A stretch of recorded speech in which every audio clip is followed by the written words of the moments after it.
नमस्कार, मैं मेघा सिंह स्वागत करती हूं आपका न्यूज़ 18 के डिजिटल प्लेटफॉर्म पर। पाकिस्तान के कब्जे वाली जम्मू कश्मीर में मुनीर सेना की हैवानियत की सारी हदें अब पार हो चुकी है। पाकिस्तानी फौज ने कश्मीरियों की आवाज़ को दबाने के लिए बंदूक का जो सहारा लिया था, अब वो दावा बैकफायर होता हुआ नजर आ रहा है। 150 लोगों की शहादत के बाद पूरा पीओके सुलग उठा है और फौज के खौफ को दरकिनार करते हुए रावलाकोट के ईदगाह मैदान में 50,000 से ज्यादा लोग सड़कों पर अब उतर आए हैं। लगातार 17वें दिन ये आंदोलन थमने का नाम नहीं ले रहा है, बल्कि और ज्यादा विकराल और खूंखार रूप ले चुका है।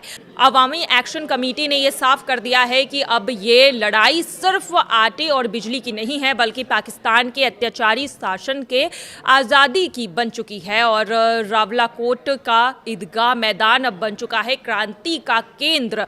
बंदूक के दम पर राज करने वाली पाकिस्तानी फौज अब अपने ही घर में दुबकने पर मजबूर हो गई है। रावलाकोट का ऐतिहासिक ईदगाह मैदान इस वक्त एक अभूतपूर्व जनक्रांति का गवाह बन रहा है। प्रदर्शनकारियों के मुताबिक मैदान और उसके आसपास के रास्तों पर 50,000 से ज्यादा आक्रोशित कश्मीरी जुटे हैं, जो सीधे तौर पर पाकिस्तान सरकार और रावलपिंडी के जनरलों को ललकार रहे हैं। आर पार की जंग हो चुकी है पीओके में।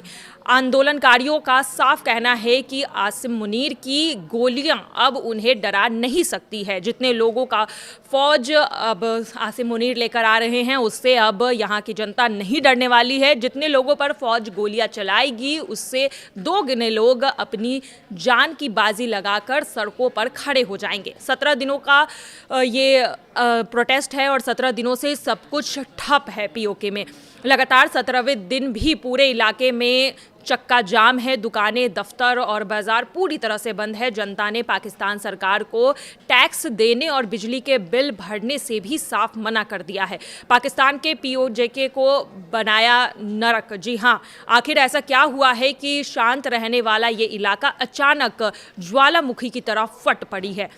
अवामी एक्शन कमेटी का कहना है कि पाकिस्तान की हुकूमत ने दशकों से इस क्षेत्र का सिर्फ शोषण किया है। यहाँ के प्राकृतिक साधनों और हाइड्रो पावर का इस्तेमाल पूरा पाकिस्तान करता है, लेकिन यहाँ के मूल निवासियों को भी अंधेरे में अब रखा जा रहा है। अवामी एक्शन कमेटी के नेताओं के मुताबिक उन्होंने कहा है कि हमें हमारे हक से बेदखल किया जा रहा है। पीओके में इस वक्त महंगाई आसमान छू रही है। युवाओं के पास कोई भी रोजगार नहीं है और प्रशासन के नाम पर केवल पाकिस्तानी फौज का भ्रष्टाचार और गुंडागर्दी यहाँ पर चलती है।